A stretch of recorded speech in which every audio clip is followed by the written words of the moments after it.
So basically, this is what a healthy correction looks like. It's no longer the wild bidding wars of 2021, but it's also far from the buyer's market collapse. Denver's foundation remains solid, and home ownership here continues to be a small, long-term investment. Number two, interest rates are finally starting to ease. One of the biggest shifts we've seen this year is mortgage rates.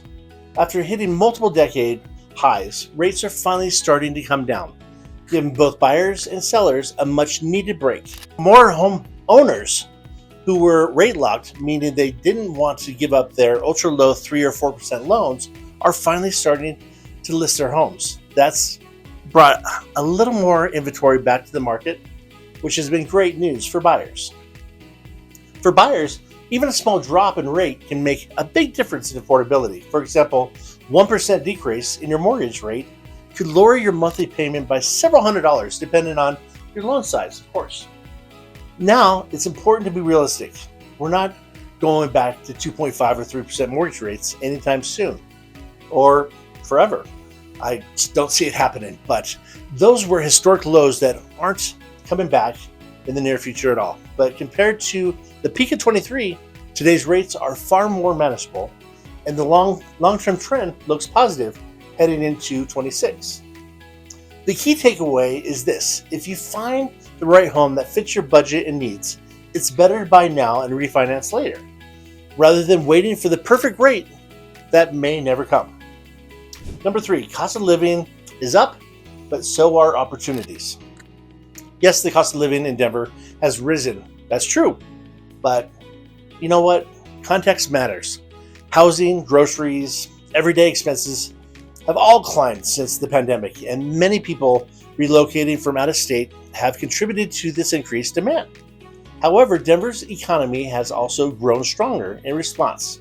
We've seen consistent job growth, especially in industries like aerospace, healthcare, renewable energy, technology, and finance.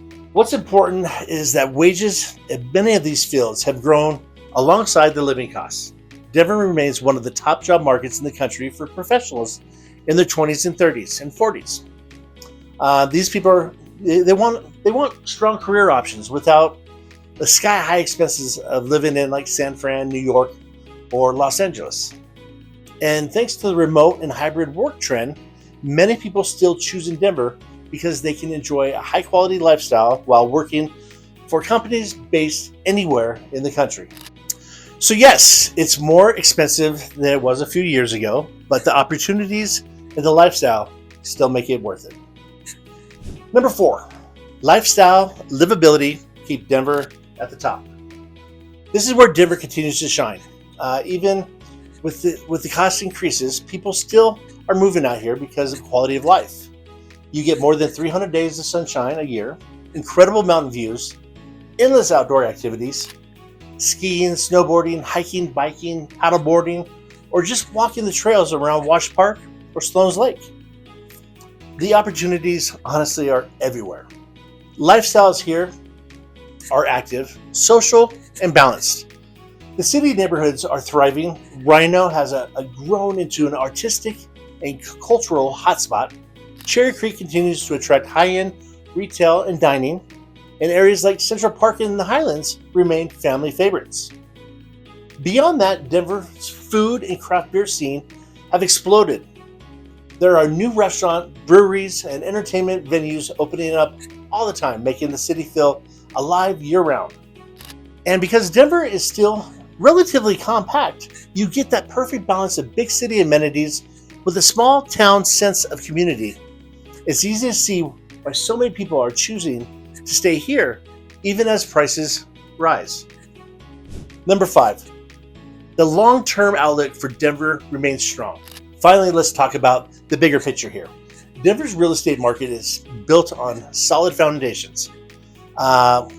We have a growing population and a strong job market, limited housing supply, and a steady flow of people moving here each year is happening. Even though prices aren't skyrocketing anymore, steady appreciation is still expected over the next several years. Homeowners who buy now can expect consistent moderate growth and equity. And for investors, Denver remains one of the most reliable real estate markets to invest in the U.S. The city continues to expand outward, and new communities, better infrastructure, and major investments in public transit and housing developments are happening as we speak. That combination of growth and livability makes Denver one of the most well-rounded places to live and invest in all of this country. In other words, Denver may not be the best kept secret anymore that it was, but it's still one of the smartest long-term bets when it comes to real estate. So in conclusion, is Denver still worth it in 25? Moving into 26? Absolutely, but with some perspective. Here's the reality. Denver isn't that bargain city it was 10 years ago, but it's still one of the most desirable and stable housing markets in the country.